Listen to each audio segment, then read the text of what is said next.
भारतीय तसल्लुत पाकिस्तान समेत दुनिया भर में कश्मीरियों का यौम स्याह 27 अक्टूबर 1947 को भारत ने मकबूजा कश्मीर में अपनी फौजें उतारी। मकबूजा कश्मीर में भारतीय मजालिम को 76 बरस बीत गए। 9 लाख से ज्यादा भारतीय फौज मकबूजा कश्मीर में मौजूद। के मौके पर कश्मीरी आवाम से इजहार यकजहती के लिए शाहराए दस्तूर पर रैली। निगरान वफाकी वजीर इत्तलात मुर्तजा सोलंकी ने कहा कि दुनिया की कोई ताकत कश्मीर की तहरीक आज़ादी को नहीं रोक सकती। जबर बढ़ने के बावजूद कश्मीरियों में आज़ादी की तड़प बढ़ी है। जैसे जैसे जुल्म बढ़ेगा उसी तरह से आज़ादी का जज्बा फरोग पाएगा। आज़ादी के इस जज्बे को कोई ताकत दबा नहीं सकती। दुनिया की कोई ताकत आज़ादी की तहरीक को नहीं रोक सकती। दुनिया में इंसाफ होगा तो अमन होगा। करार फलवी से गवर्नर सिंध कामरान टेसोरी की मुलाकात। मुल्की सियासी सूरत हाल कराची में जारी।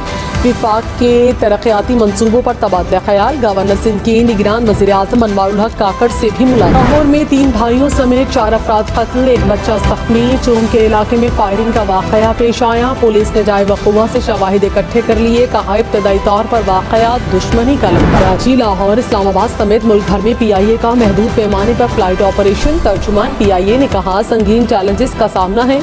मुआशी हालात असरअंदाज होते हैं। कर्ज का हुजूम बढ़ने से अदायगियों में मुश्किलात का सामना है।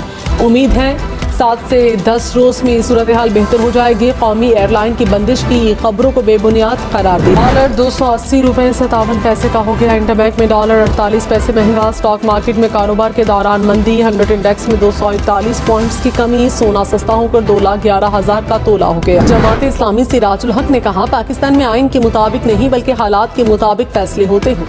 पाकिस्तान में हर दौर का एक लाडला होता है, फिर वो तब्दील होता, फिर कोई नया आता है। इलेक्शन में सौतेले और लाडले वाला सलूक तर्क करना चाहिए।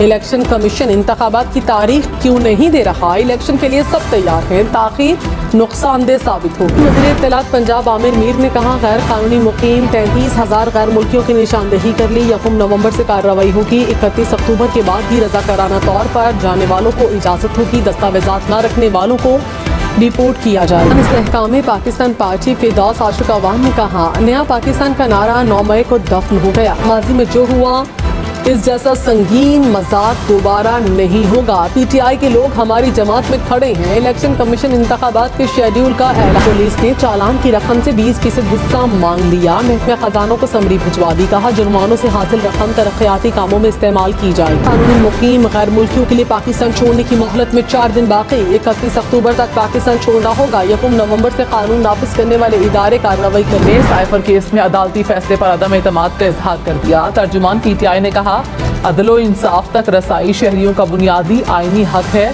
कोर कमेटी इजलास में आइंदा के लाहे अमल का ऐलान। कोर्ट ने साइफर केस में चेयरमैन PTI की दरख्वास्त जमानत मुस्तरद कर दी। अदालत ने चेयरमैन PTI की खराज मुकदमा की दरख्वास्त भी मुस्तरद की। खुसूसी अदालत बराए ऑफिशियल सीक्रेट एक्ट ने पहले चेयरमैन PTI की दरख्वास्त जमानत मुस्तरद की। शीरा अलीमा खान ने कहा हम अपने भाई के लिए खड़े हैं, उनको अकेला नहीं छोड़ेंगे।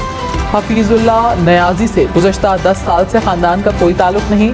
हफीजुल्लाह नियाजी नून लीग के खास नुमाइंदे हैं। इस हैसियत से सदर से मिले होंगे। चेयरमैन PTI ही अपनी जमात के लीडर हैं, चाहे वो जेल में हो। वज़ीर आज़म आज़ाद कश्मीर चौधरी अनवारुल हक काकड़ ने कहा कि 27 अक्टूबर कश्मीर की तारीख का स्याह तरीन दिन है। अक़वाम मुत्तहिदा और इंसानी हुकूक के दीगर इदारे भारत को मजालिम से रोक ना पाए। कश्मीरियों का हक़ खुद इरादियत आलमी सतह पर तस्लीम शुदा हक़ है। कश्मीरी अपने तशख़्ख़ुस पर भारतीय हमले को कभी भुला नहीं सकते। पाकिस्तान और आज़ाद कश्मीर के अवाम मकबूजा कश्मीर के अवाम के साथ खड़े हैं। सदर मुमलिकत आरिफ अलवी और निगरान वज़ीर आज़म अनवारुल हक काकड़ का जम्मू कश्मीर के यौम स्याह पर पैगाम। सदर मुमलिकत ने कहा पाकिस्तान कश्मीरियों की अखलाकी, सफारती और सियासी हिमायत जारी रखेगा। भारी ताकत के इस्तेमाल से कश्मीरियों की जिद्दोजहद आज़ादी को दबा नहीं सकता। वज़ीर आज़म अनवारुल हक काकड़ ने कहा भारत ने कश्मीरियों को उनकी सरजमीन में एक बेइख्तियार कम्यूनिटी में तब्दील करने की घिनौनी साजिश की। आलमी बिरादरी भारत को मकबूजा जम्मू कश्मीर में होने वाली ज्यादतियों का जवाबदेह ठहरा। इस्लामाबाद के जज मोहम्मद बशीर 14 मार्च को रिटायर हो जाएंगे। रजिस्ट्रार इस्लामाबाद हाई कोर्ट ने नोटिफिकेशन जारी कर दिया। जज मोहम्मद बशीर ने नवाज शरीफ को एवेंफील्ड रेफरेंस में सजा सुनाई थी। जज मोहम्मद बशीर ने नवाज शरीफ, चेयरमैन PTI समेत 6 साबिक वज़राए आज़म के केसेस की समाअत। पीपल्स पार्टी खुर्शीद शाह ने कहा नवाज शरीफ जैसे वापस आए इसे क्या कह सकते हैं। आम आदमी भी कहता है कि डील के तहत आए। नवाज शरीफ को इलेक्शन तारीख का मुतालबा करना चाहिए था। इलेक्शन में मजीद ताख़ीर बर्दाश्त नहीं होगी। मुल्क को गैर यकीनी सूरत हाल से नुकसान हो रहा है। हम आपके साथ 16 माह थे। गलती हो गई, मुआफ़ी दे दो और जल्द इंतखाबात। वफाकी हुकूमत ने फैजाबाद धरने के जिम्मेदारों के तयन के लिए फैक्ट फाइंडिंग कमेटी बना दी। अटॉर्नी जनरल ने रिपोर्ट सुप्रीम कोर्ट में जमा करा दी। फैक्ट फाइंडिंग कमेटी तयशुदा TORs के तहत इंक्वायरी करेगी। कमेटी हासिल शुदा दस्तावेजात और रिकॉर्ड का जायजा लेगी। केस के जिम्मेदारों और हैंडलर्स का तयन करेगी। 1 दिसंबर को रिपोर्ट जमा कराई जाएगी।